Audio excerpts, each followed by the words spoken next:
Hello everyone, welcome to our channel PRS educational trust. हम लोग diploma second year के फार्माकोथेरेप्यूटिक्स course के बारे में डिस्कशन कर रहे हैं और उसमें हम सेकेंड यूनिट कार्डियोवास्कुलर डिजीज़ के बारे में अभी तक हम लोग डिस्कस कर रहे थे। आज हम कवर करने वाले हैं कार्डियोवास्कुलर सिस्टम की लास्ट डिजीज़ जो कि है आपकी कंजस्टेड हार्ट फेलियर। और इसके बारे में हम जो पिछली डिजीज़ में हमने डिस्कस किया था सेम वही डेफिनेशन, इटियोपैथोलॉजी, क्लिनिकल मैनिफेस्टेशंस क्या हैं, नॉन फार्माकोलॉजिकल, फार्माकोलॉजिकल मैनेजमेंट कैसे कर सकते हैं कंजस्टिव हार्ट फेलियर का, वो हम डिस्कस करेंगे। चलिए बात करते हैं आगे। सबसे पहले कंजस्टिव हार्ट फेलियर क्या है। अभी हमने एक हार्ट डिजीज के बारे में और डिस्कस किया था जो था आपका मायोकार्डियल इन्फार्क्शन। ठीक है, उस कंडीशन में क्या हो रहा था कि अगर आपकी कोरोनरी आर्टरी जो कि आपके ये हार्ट के मसल्स को ब्लड सप्लाई कर रही है उसमें कोई एबनॉर्मेलिटी है, वो अगर डैमेज हो गई है उसकी वजह से ब्लड सप्लाई नहीं हो पाती हार्ट को, जिसकी वजह से हार्ट फेल हो जाता है। अब ये दूसरे टाइप का हार्ट फेल है जहां पे again there is a congestion. ठीक है, कंजेशन की वजह से हार्ट फेल हो रहा है। यहाँ पे आपका मायोकार्डियल इन्फार्क्शन जो कि हम पहले डिस्कस कर चुके हैं वो भी आगे इस कंडीशन तक पहुंचा सकता है आपको। ठीक है, अब इसके बारे में हम डिस्कस करते हैं। देखिए यहाँ पे एक आपका नॉर्मल हार्ट है और दूसरा जो कंडीशन हम डिस्कस करने जा रहे हैं कंजस्टिव हार्ट। ठीक है, दोनों में डिफरेंस क्या है। जो आपका कंजस्टिव हार्ट फेलियर है वो मेनली जो हो रहा है उसमें जब आपका हार्ट प्रॉपर ब्लड को पंप नहीं कर पाता है, ठीक है, जो कि बॉडी की रिक्वायरमेंट है। तो जितना बॉडी को प्रॉपर फंक्शनिंग करने के लिए ब्लड की रिक्वायरमेंट है, अगर हार्ट वो ब्लड सप्लाई नहीं कर पा रहा है, उतना ब्लड वो पंप नहीं कर पा रहा है, तो उसकी वजह से क्या होगा, ये जो कम मात्रा में ब्लड सप्लाई हो रहा है टिश्यूज को, सांस लेने में उसे दिक्कत होगी यानी शॉर्टनेस ऑफ ब्रीथ होगी। ठीक है, थकान महसूस होगी और फ्लूइड जो बॉडी में बॉडी से एक्सक्रीट आउट होना चाहिए था वो एक्सक्रीट आउट नहीं हो पाता है और वहाँ पे रिटेंशन हो जाती है, यानी कि बॉडी पार्ट्स में, आपकी लेग्स में रिटेंशन हो जाती है फ्लूइड की या अदर पार्ट्स ऑफ बॉडी में, जिसकी वजह से थकान आपको महसूस होगी। ठीक है, तो अब ये किस वजह से हो रहा है, जब आपका heart proper structurally as well as functional proper नहीं कर पाता, यानी कि आपके हार्ट के स्ट्रक्चर में चेंजेस आते हैं, उन चेंजेस की वजह से उसके फंक्शंस में चेंजेस आते हैं। ठीक है, तो यहाँ पे एक जो मेन कंडीशन हो रही है कंजस्टिव हार्ट फेलियर में वो आप देख सकते हैं, यहाँ वेंट्रिकल में इश्यू आ रहा है इसमें। ठीक है, ये आपका नॉर्मल वेंट्रिकल चैम्बर है और जब ये कंजस्टिव हार्ट की कंडीशन आती है तो उस टाइम पे आपके जो वेंट्रिकुलर चैम्बर्स है वो उसमें थिकनेस आ जाती है। ठीक है, और उसकी जो फिलिंग कैपेसिटी है, जितना ब्लड उसमें फिल हो सकता है वेंट्रिकल चैम्बर में, वो रिड्यूस हो जाता है और इसके अलावा जितना ब्लड इंजेक्शन होना चाहिए उतनी मात्रा में ब्लड इंजेक्ट नहीं हो पाता। ठीक है, तो पहली बात, अगर वेंट्रिकल में ब्लड प्रॉपर मात्रा में जितना फिल होना चाहिए उतना फिल नहीं हो रहा है, तो इंजेक्शन के टाइम पे जितना ब्लड चाहिए बॉडी की मेटाबॉलिक कंडीशंस को, उनकी नीड को पूरी करने के लिए, मेटाबॉलिज्म प्रोसेस को आगे प्रोसीड करने के लिए उतना ब्लड नहीं मिल पा रहा है। ठीक है, उसकी वजह से बॉडी की फंक्शनिंग नहीं हो पाएंगी। ठीक, तो अब हम कंजस्टिव हार्ट फेलियर क्यों कह रहे हैं, क्योंकि यहाँ पे क्या हो रहा है, आपके हार्ट के स्ट्रक्चर में चेंजेस आ रहे हैं और उसकी फंक्शनिंग में चेंज आ रही है। ठीक है, इन दोनों की वजह से हार्ट फेल हो रहा है। ठीक, और हार्ट जितना वेंट्रिकल से ब्लड सप्लाई होना चाहिए, जितना उसमें फिल होना चाहिए वो फिल नहीं हो रहा है और जितना उसको इजेक्ट करना चाहिए वो इजेक्शन नहीं हो रहा है। ठीक है, अब बात करते हैं टाइप्स की। ठीक, 4 टाइप्स हैं कंजस्टिव हार्ट फेलियर के: left sided heart failure, right sided heart failure, systolic heart failure and diastolic heart failure. ठीक है, अब इन चारों में क्या डिफरेंस है। पहला है लेफ्ट साइडेड हार्ट फेलियर, सबसे ज्यादा कॉमन टाइप का हार्ट फेलियर है ये, जिसको हम बोल रहे हैं लेफ्ट साइडेड हार्ट फेलियर। इस कंडीशन में क्या होता है कि फ्लूइड दोबारा से लंग्स में आ जाता है, इसकी बजाय कि आगे पंप होके बॉडी टिश्यूज में जाए। ठीक है, तो फ्लूइड वापस लंग्स में आ जाता है। अब लंग्स में अगर फ्लूइड जमा हो गया तो आपको क्या होगा, वो आपका ऑर्गन है जो कि आपके ऑक्सीजन की एक्सचेंज करता है। ठीक है, तो आपको सांस लेने में दिक्कत होगी क्योंकि वो एरिया जो खाली रहता है वहां पे अब फ्लूइड डिपॉजिट हो गया है। ठीक है, तो उस टाइप के हार्ट फेलियर को हम बोलते हैं लेफ्ट साइडेड हार्ट फेलियर। दूसरा है राइट साइडेड हार्ट फेलियर। जिस टाइम पे आपको लेफ्ट साइड हार्ट फेलियर की कंडीशन हो रही है, यानी कि जो आपका फ्लूइड है वो बैक जा रहा है आपके लंग्स में, साइमल्टेनियसली उसी टाइम आपका जो फ्लूइड है वो एब्डोमेन में चला जाएगा। ठीक है, तो दोनों कंडीशंस हो रही है। पहले क्या होगा, लेफ्ट साइडेड हार्ट फेलियर होगा, उसी के साथ साथ मतलब ज्यादातर टाइम में अगर आपको लेफ्ट साइड हार्ट फेलियर हो तो राइट साइड हार्ट फेलियर भी उसी के साथ होगा। ठीक है, यहाँ पे आपका जो फ्लूइड है वो एब्डोमेन में चला जाएगा, उसकी वजह से आपकी लेग्स में स्वेलिंग आ जाएगी। ठीक है, और बॉडी में फ्लूइड का रिटेंशन हो जाएगा, बॉडी के अंदर फ्लूइड इकट्ठा होना शुरू हो जाएगा।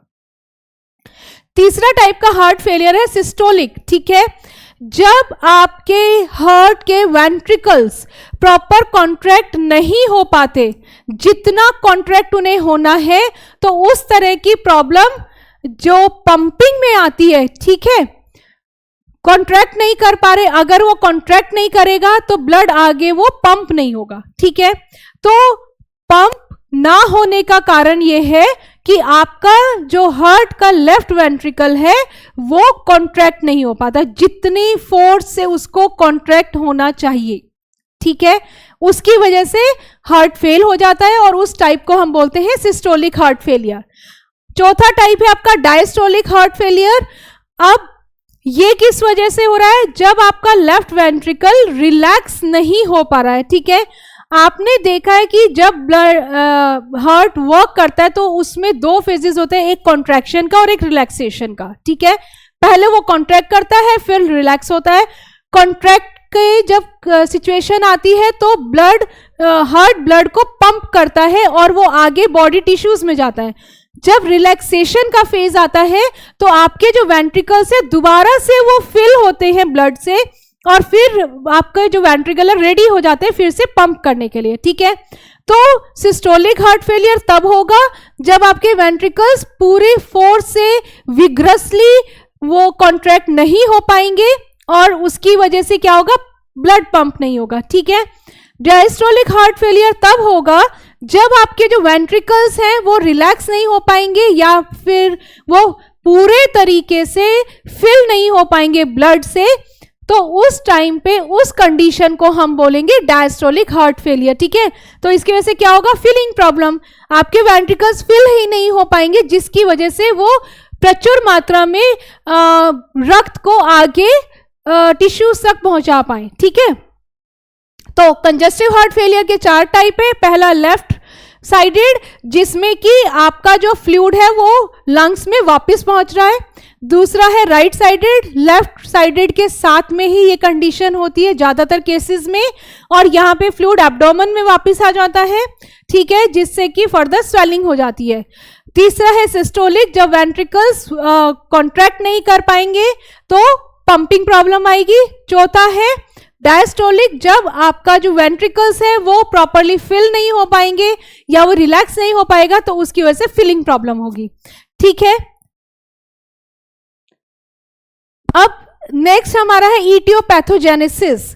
ठीक है, कौन कौन से कारण है जिसकी वजह से आपका जो हार्ट है वो काम करने में फेल कर रहा है। ठीक है, अब जो कंजस्टिव हार्ट फेलियर की कंडीशन क्रिएट हो रही है, ये जो बीमारी आपको हो रही है वो किस वजह से हो रही है, या तो आपके हार्ट का जो टिश्यू है वो डैमेज हो रहा है। ठीक है, जो हमने देखा था मायोकार्डियल इंफार्क्शन में, वहां पे आपके हार्ट की मसल्स डैमेज हो रही थी क्योंकि उसको ब्लड सप्लाई नहीं हो पा रही थी रिक्वायर्ड कंडीशन में, जितना उसको ब्लड चाहिए जो कि ऑक्सीजन रिच हो उतना ब्लड उसको सप्लाई नहीं हो रहा था। ठीक है, जिसकी वजह से उसका एक पार्ट डाई हो रहा था, डैमेज हो रहा था, इस्चेमिक कंडीशन वहां पे आ रही थी।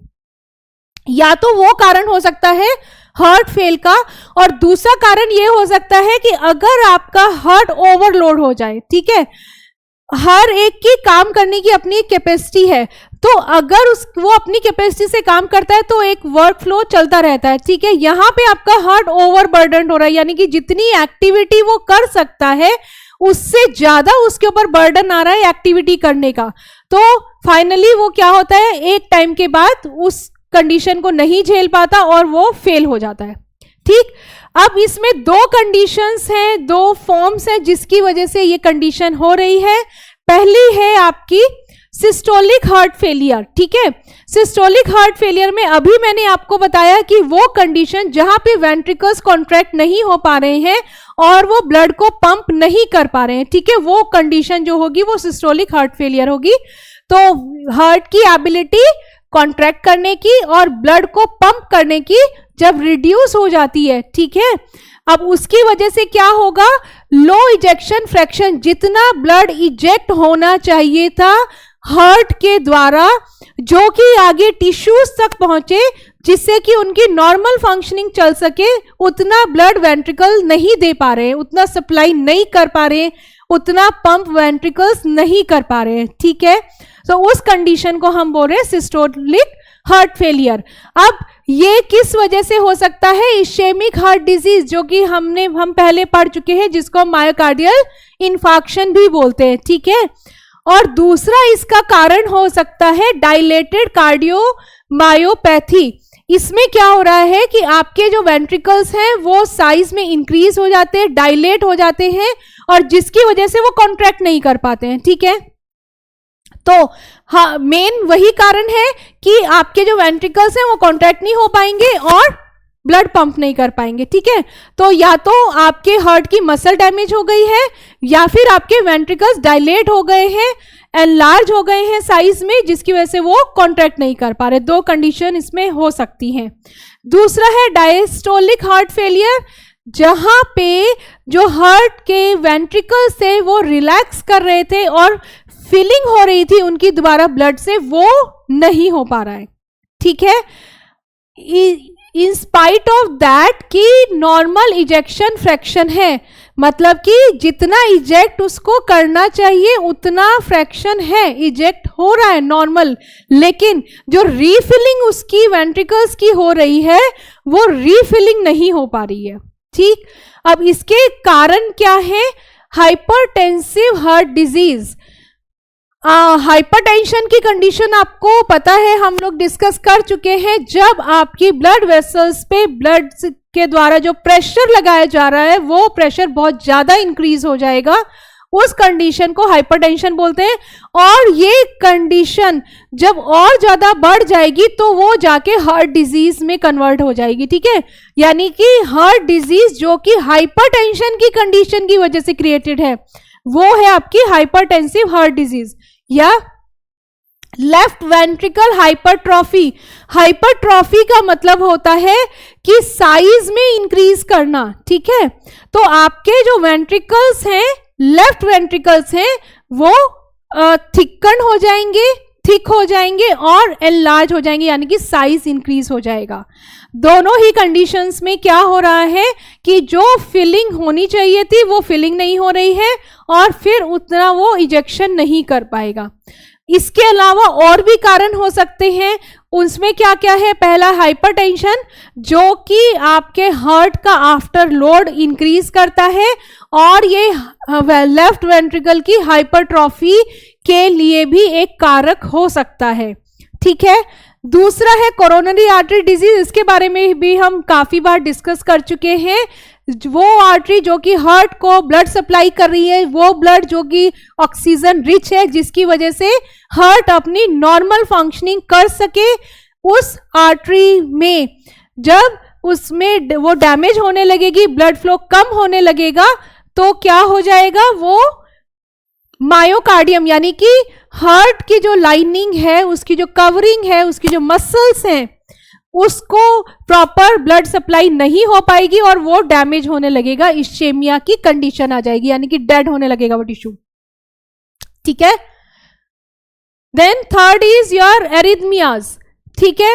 एरिथमिया आपको पता है कि एक नॉर्मल रिदम चलती है बॉडी की, जिसकी वजह से कॉन्ट्रैक्शन और रिलैक्सेशन हो रहा है, वो एक नॉर्मल रिदम में चलता है, ठीक है, जो जिससे आपकी सिस्टोलिक और डायस्टोलिक की कंडीशन क्रिएट होती है।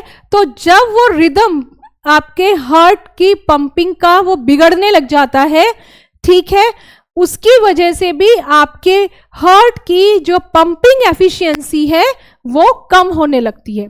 तो जैसे ही पंपिंग एफिशिएंसी कम होगी, फ्लूइड का रिटेंशन हो जाएगा और हार्ट का काम करने की जो हार्ट का ओवरलोड यानी कि लोड है वो बढ़ जाएगा और हार्ट ओवरलोड हो जाएगा, ठीक है।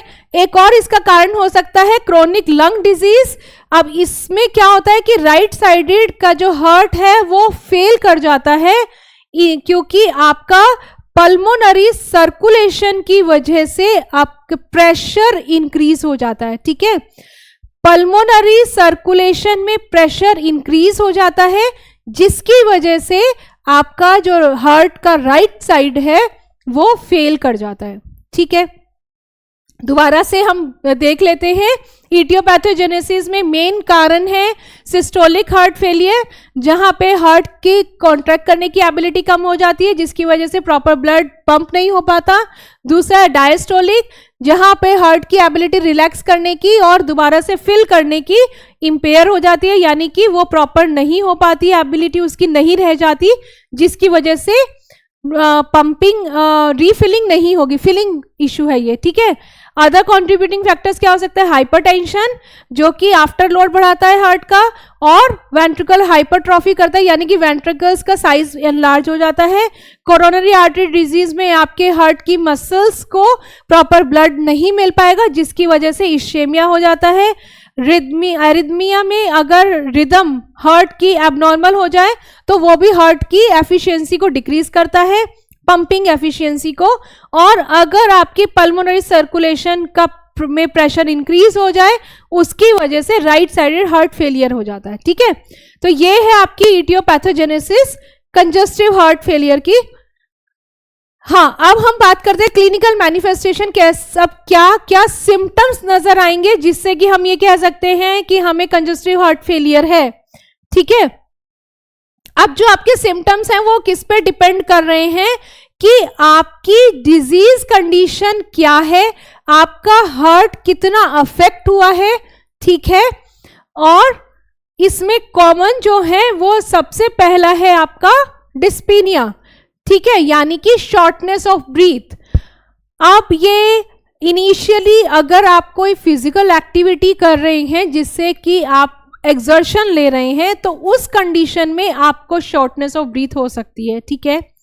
लेकिन धीरे धीरे क्या होगा, जब आप रेस्ट पे हैं या आप सो रहे हैं, उस टाइम पे भी, आप लेटे हुए हैं उस टाइम पे भी आपको डिस्कंफर्ट लगेगा, आपको ये लगेगा कि आपको सांस लेने में दिक्कत है, ठीक है। और यहाँ पे एक ऑर्थोपेनिया कंडीशन आती है जहां कि आप आराम से लेटे हुए हैं तो भी आपको डिस्कंफर्ट लग रहा है, सांस लेने में दिक्कत हो रही है, ठीक है। तो यहाँ पे थोड़ा सा डिफरेंस है। अगर आपको फिजिकल एक्टिविटी से एक्सर्शन है, उस टाइम पे शॉर्टनेस ऑफ ब्रीथ हो रही है, क्योंकि वो होती है क्योंकि हमारी ऑक्सीजन सप्लाई जो कंडीशन है, यानी जितनी होनी चाहिए वो नहीं हो पाती हमारे भागने की वजह से, फिजिकल एक्टिविटी इंक्रीज होने की वजह से, ठीक है। यहाँ पे क्या डिफरेंस है कि अगर आप शुरू में, तो ये हो सकता है कि अगर आपने कुछ ऐसा फिजिकल एक्टिविटी की जिससे कि आप एक्सर्शन ले रहे हो, स्ट्रेस ले रहे हो, फिजिकल स्ट्रेस ले रहे हो, तब आपको सांस लेने में दिक्कत हो। लेकिन धीरे धीरे अगर आप रेस्टिंग कंडीशन पे भी हो या आप लेटे हुए हैं तो भी आपको ऐसा लगेगा कि आपको सांस लेने में दिक्कत है। तो ये एक इंडिकेशन है कि आपको ये कंजस्टिव हार्ट फेलियर की सिचुएशन हो सकती है, ठीक है। दूसरा पैरोक्सिमल नॉक्टर्नल डिस्पेनिया, ठीक है।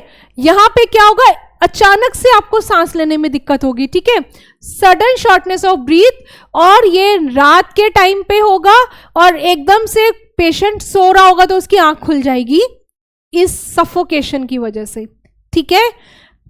दूसरा क्या है, पैरोक्सिमल नॉक्टर्नल डिस्पेनिया। नॉक्टर्नल यानी सोते समय, रात के टाइम आपको ये सांस लेने में दिक्कत होगी और आपकी आंख खुल जाएगी, आप उठ जाओगे, ठीक है।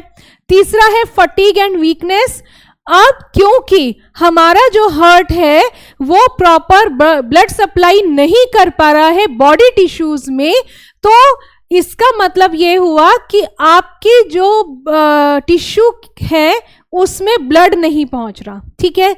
अगर उसको ब्लड नहीं मिलेगा, ना उसको ऑक्सीजन मिलेगी, तो उसकी वजह से क्या होगा, फटीग, यानी आपको थकान होगी और आपको वीकनेस महसूस होगी। ये आपका थर्ड इंडिकेशन है, ठीक है। आगे है पेरिफेरल एडेमा। इसमें क्या होगा, जो हम बात कर रहे थे कि आपको कार्डियोमायोपैथी होगी, जिसकी वजह से फर्दर स्वेलिंग हो सकती है क्योंकि फ्लूइड रिटेंशन हो रहा है, ठीक है। एडिमा यानी फ्लूइड रिटेंशन होता है, पेरिफेरी यानी कि आपके पेरिफेरल ऑर्गन्स में, ठीक है। तो यहां पे क्या हो रहा है, आपको स्वेलिंग हो रही है, कहां पे, लेग्स में और एंकल्स में, क्योंकि ये पेरिफेरल सिस्टम का पार्ट है और जिसकी वजह से फ्लूइड रिटेंशन, यहां वहां पे फ्लूइड इकट्ठा हो रहा है, उसकी वजह से आपको ये स्वेलिंग और पेन होगा, ठीक है। Then jugular venous distension. इसमें क्या हो रहा है, आपका जो वीनस यानी वेन्स पे प्रेशर है वो इंक्रीज कर रहा है, ठीक है। अब वो प्रेशर क्यों इंक्रीज कर रहा है, आपका जो राइट साइडेड हार्ट फेलियर की कंडीशन आ रही थी उसकी वजह से आपके वेन्स पे प्रेशर इंक्रीज कर रहा है और आपको वेनस डिस्टेंशन की यानी कि उसका डिसफंक्शनिंग की सिचुएशन क्रिएट होगी। और क्या हो सकता है, एसाइट्स यानी कि fluid accumulation in the abdomen. ये तो हमने बात की थी कि आपका जो फ्लूइड है वो बैक एब्डोमेन में चला जाता है आगे जाने की बजाय, तो उसकी वजह से ये कंडीशन आएगी जिसको हम एसाइट्स बोल रहे हैं, ठीक है। पल्मोनरी कंजेशन, आपको जब आप सांस ले रहे हैं, ठीक है, उस टाइम पे आपको घर घर की क्रैकर्स की आवाज आएगी, यानी कि एक अलग सा साउंड प्रोड्यूस होगा। और वो जो साउंड आ रहा है वो किस वजह से आ रहा है, क्योंकि फ्लूइड जमा हो गया है आपके लंग्स में, और वो किस वजह से हो रहा था, लेफ्ट साइड हार्ट अटैक की वजह से, ठीक है। आपका जो फ्लूइड था वो आगे जाने की वजह बैक टू द लंग्स यानी लंग्स में वापस जा रहा है, और वो वहां पे फ्लूइड जमा होने की वजह से आप जब सांस लेंगे तो आपको क्रैकल्स जैसी साउंड आएगी, ठीक है। ये आपका एक और इंडिकेशन है जो कि आपको बता रहा है कि कंजस्टिव हार्ट फेलियर से आप ग्रस्त हो सकते हैं। अब एक और इंडिकेशन है इसमें, वो है आपका वेट गेन। फ्लूइड रिटेंशन की वजह से आपका वेट बढ़ सकता है, ठीक है। तो क्या क्या आपको साइंस एंड सिम्टम्स नजर आएंगे जिसमें कि आप कह सकते हैं कि आप कंजस्टिव हार्ट फेलियर से ग्रस्त हैं। पहला, आपका सांस लेने में दिक्कत नॉर्मल कंडीशन में। दूसरा, जब आप सो रहे हैं उस टाइम पे आपको सांस लेने में दिक्कत होगी, सफोकेटिव लगेगा, आप एकदम उठ के बैठ जाओगे। तीसरा, आपको वीकनेस लगेगी, आपको थकान लगेगी, स्वेलिंग हो जाएगी क्योंकि फ्लूइड रिटेंशन हो रहा है, ठीक है।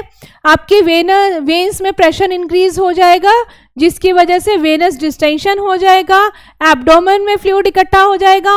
आप जब सांस लेंगे तो आपको क्रैकल्स की साउंड आएगी और आपका वेट बढ़ जाएगा। तो ये सारे क्लिनिकल मैनिफेस्टेशन है कंजस्टिव हार्ट फेलियर के, ठीक है। आगे देखते हैं इसमें क्या है। हाँ, हम अगला बात करने वाले हैं कि non pharmacological and pharmacological management कैसे हो सकता है कि इस डिजीज का। सबसे पहले नॉन फार्माकोलॉजिकल मैनेजमेंट यानी कि वो तरीके जिसमें हम मेडिकेशन नहीं ले रहे हैं लेकिन हम और फैक्टर्स को कंट्रोल करके अपनी इस कंडीशन को रोक सकते हैं या उसके सिम्टम्स को कम कर सकते हैं, ठीक है। तो सबसे पहला आपको आपकी डाइट का ध्यान देना है। आपको ऐसी डाइट लेनी है जिसमें कि सोडियम लेवल कम हो, ठीक है। यानी कि आपको सोडियम का इंटेक कम करना है।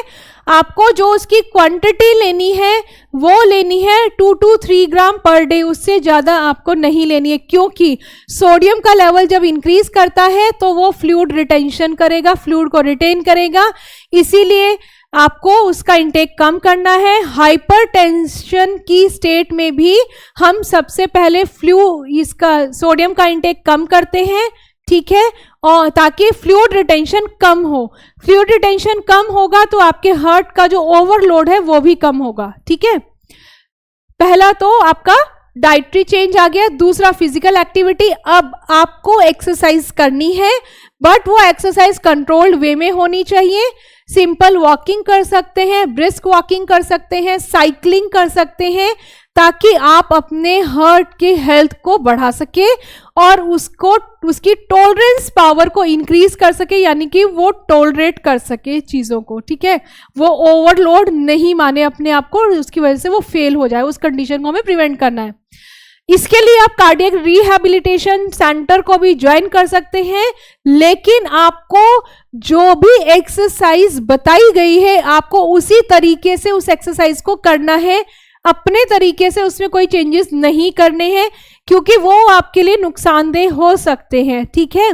तो आपकी फिजिकल कंडीशन को देखकर ही आपका जो ट्यूटर है, आपका जो गाइड है, आपको एक्सरसाइज बताएगा, और वो एक्सरसाइज आपके लिए इसलिए जरूरी है ताकि आप हेल्दी रह सके, अपने हार्ट को हेल्दी रख सके, ठीक है।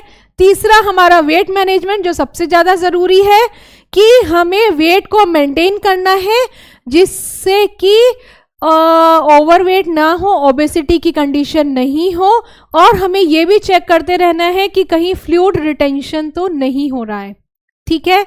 हेल्दी वेट होना चाहिए, जिससे कि हमारे हार्ट का जो वर्कलोड है वो ओवरलोड नहीं होगा, नॉर्मल तरीके से हमारा हार्ट काम करता रहेगा, ठीक है, ब्लड को पंप करता रहेगा। क्योंकि यहाँ पे दो ही कंडीशंस हो रही हैं, एक तो पंपिंग नहीं प्रॉपर हो रही है और दूसरा फिलिंग नहीं प्रॉपर हो रही है, ठीक है। तो दोनों ही कंडीशन को मेंटेन करने के लिए हमें डाइट का ध्यान रखना है, फिजिकल एक्टिविटी का ध्यान रखना है, वेट मैनेज करना है। देन उसके अलावा एक और कारण है जो है स्मोकिंग। स्मोकिंग कार्डियोवैस्कुलर डिजीज के रिस्क को बढ़ा देता है, इसीलिए उसको आपको अवॉइड करना है। और अल्कोहल के कंजम्पशन को भी लिमिट करना है, क्योंकि वो हार्ट फेलियर के सिम्टम्स को बढ़ाता है, इसीलिए उसको या तो आपको कम कर देना चाहिए या आपको बिल्कुल खत्म छोड़ देना चाहिए, ठीक है। तो ये सारे हैं आपके नॉन फार्माकोलॉजिकल मैनेजमेंट, जो कि आपको कंजस्टिव हार्ट फेलियर के रिस्क से बचा सकते हैं। अब हम चलते हैं आगे डिजीजेस पे, ड्रग्स पे, यानी कि फार्माकोलॉजिकल मैनेजमेंट पे, क्योंकि दवाई लेना जरूरी है अगर आप किसी डिजीज से ग्रसित है तो दवाइयां जो कि आपको कंजस्टिव हार्ट फेलियर की कंडीशन में लेनी है, सबसे पहले आते हैं आपके डायूरेटिक्स। डायूरेटिक्स हम हाइपरटेंशन की स्टेट में भी लेते हैं। ये वो ड्रग्स हैं जो कि आपकी बॉडी से फ्लूइड को एक्सक्रीट आउट करते हैं, यानी कि जो आपका फ्लूइड ज्यादा बन रहा है उसको रिटेन कर रहा है, वो रिटेन ना करे, ठीक है, और वो कंजेशन की स्टेट ना लेकर आए, ठीक है। अब इसमें मेन जो ड्रग्स हैं आपकी वो है ब्यूमेटानाइड एंड जिसमें कि जो कि आपकी लूप डायूरेटिक है, ठीक है, फ्यूरोसेमाइड एंड ब्यूमेटानाइड, ये लूप डायूरेटिक्स है, ठीक है, और ये फ्लूइड रिटेंशन कम करती है। दूसरा है आपकी angiotensin converting enzyme inhibitors. Angiotensin converting enzyme क्या करता है, वो कॉन्ट्रैक्शन कॉज करता है, ठीक है। तो उस एंजाइम को जो भी ड्रग्स ब्लॉक करेंगी वो इस कैटेगरी को बिलोंग करेगी, जिसको हम बोल रहे हैं एंजियोटेंसिन कन्वर्टिंग एंजाइम इनहिबिटर्स, ठीक है। अब इसमें कौन कौन सी ड्रग्स है, लिसिनोप्रिल, एनालाप्रिल, जो कि मोर्टेलिटी और मॉर्बिडिटी को कम करती हैं, यानी कि डिजीज स्टेट को और डेथ रेट को कम करती हैं ड्रग्स। कैसे? क्योंकि ये ब्लड प्रेशर को कम कर रही हैं और उसका जो लोड उस पे आ रहा है हार्ट पे, उस लोड को कम करती हैं। अगली कैटेगरी है आपकी एंजियोटेंसिन 2 रिसेप्टर ब्लॉकर। ये जो आपका एंजियोटेंसिन 2 रिसेप्टर है, ये क्या करता है, एंजियोटेंसिन 1 को एंजियोटेंसिन 2 में कन्वर्ट करता है, तो ये उसी को ब्लॉक करते हैं। अब ये इसमें जो ड्रग्स आएंगी वो आएगी लोसार्टन और वेलसार्टन, ठीक है। जिन पेशेंट में एंजियोटेंसिन 1 इनहिबिटर्स काम नहीं कर पाते, यानी कि वो पेशेंट जो इनहिबिटर्स को टॉलरेट नहीं कर पाते हैं, उनमें उनको हम ये ARBs दे सकते हैं, यानी कि एंजियोटेंसिन रिसेप्टर ब्लॉकर्स दे सकते हैं। ठीक है, तीसरी कैटेगरी है वेसोडाइलेटर्स। वेसोडाइलेटर्स यानी कि ये वेसल्स को डायलेट करती है। अब इसमें हाइड्रालाजीन ड्रग है, आइसोसोर्बाइड डाइनाइट्रेट है। ठीक, ये उन पेशेंट्स को हम दे सकते हैं जो कि ऊपर जो दो कैटेगरीज बताई गई हैं, ACE इनहिबिटर्स और ARBs इनहिबिटर्स, जो ARBs रिसेप्टर ब्लॉकर्स हैं, उनके लिए इनटॉलरेंट है, उन पेशेंट्स को हम वेसोडाइलेटर्स दे सकते हैं। ठीक है, अब नेक्स्ट है आपके बीटा ब्लॉकर्स, जो बीटा रिसेप्टर को ब्लॉक करती हैं ड्रग्स, वो इस कैटेगरी में आती है जिसको हम बीटा ब्लॉकर्स बोलते हैं। अब इसमें जो आपकी ड्रग्स आएंगी वो आएगी आपकी कार्वेडिलोल, मेटोप्रोलोल, बिसोप्रोलोल। ठीक है, ये क्या करती है, हार्ट रेट को कम करती है, उसके वर्कलोड को कम करती है, जिसकी वजह से कंजस्टिव हार्ट फेलियर की कंडीशन में पेशेंट सरवाइव करता है। ठीक है, और अब इसमें इजेक्शन फ्रैक्शन जरूर रिड्यूस हो रहा है, लेकिन सर्वाइवल यानी कि पेशेंट उस कंडीशन के साथ सरवाइव कर सकता है। ठीक है, अगली कैटेगरी है कैल्शियम चैनल ब्लॉकर्स। ये हमने एंटी हाइपरटेंसिव में भी पढ़े थे, क्योंकि ये कैल्शियम चैनल्स को ब्लॉक करते हैं। ठीक है, तो उससे क्या होगा, reduce the contractility of myocardium. ठीक है, क्योंकि ये कॉन्ट्रैक्शन कॉज करते हैं कैल्शियम चैनल्स, जो कैल्शियम आयंस एंट्री करता है। ठीक है, तो उन चैनल्स को ब्लॉक कर रहे हैं जो कि कैल्शियम के एंट्री को इंक्रीज करते हैं। तो इसमें कौन सी ड्रग हो जाए आएंगी आपकी, फिनाइल एल्काइलामीन, बेंजोडाइजेपिन्स एंड डाइहाइड्रोपिरिडीन्स। ये वो ड्रग्स हैं जो कि कैल्शियम चैनल ब्लॉकर्स की कैटेगरी को बिलोंग करती है। उसके बाद है आपके एंटीकोगुलेंट्स। ये वो ड्रग्स हैं जो कि कोगुलेशन यानी थ्रोम्बस फॉर्मेशन को कम करती हैं। एंटीकोगुलेंट्स हमने ये मायोकार्डियल इन्फार्क्शन में भी पढ़े थे। ठीक है, क्योंकि वहां पर क्या होता है, थ्रोम्बस फॉर्मेशन होता है, तो एंटीकोगुलेंट्स वहां पे भी चाहिए, और थ्रोम्बोलिटिक्स हमने पढ़े थे। ठीक है, तो ये हार्ट फेलियर की पेशेंट्स को दी जाती है। ठीक है, जिससे कि थ्रोम्बो एम्बोलिज्म नहीं हो। थ्रोम्बो एम्बोलिज्म में क्या हो रहा है कि ब्लड क्लॉट ब्रेक हो रहा है और वो ब्लड वेसल्स में फ्लो करेगा और फर्दर वो ब्लड वेसल्स को ब्लॉक कर देगा। ठीक है, तो इस कंडीशन को हम बोलते हैं थ्रोम्बो एम्बोलिज्म, और ये आपके जो एंटीकोगुलेंट्स हैं वो इस कंडीशन को प्रिवेंट करती हैं। ठीक है, जिससे कि ब्लड क्लॉटिंग, जो क्लॉट बन रहे हैं, जो ट्रेवल कर रहे हैं ब्लड वेसल्स में, वो कम बने और ब्लड वेसल्स को फर्दर ब्लॉक ना करें। ठीक है, चलिए, तो आज के लेक्चर में हमने पढ़ा कंजस्टिव हार्ट फेलियर क्या होता है, उसकी डेफिनेशन, उसके टाइप्स क्या हैं, इटियोपैथोजेनेसिस क्या है कंजस्टिव हार्ट फेलियर की। उसके बाद हमने पढ़ा कि हम कौन कौन से non pharmacological and pharmacological strategies हैं जिसको अपनाकर हम कंजस्टिव हार्ट फेलियर की कंडीशंस को प्रिवेंट कर सकते हैं। ठीक है, अगर आपको नोट्स की रिक्वायरमेंट है तो डिस्क्रिप्शन बॉक्स में लिंक दिया गया है, आप उसको क्लिक करके डाउनलोड करके नोट्स को पढ़ सकते हैं। Thank you very much.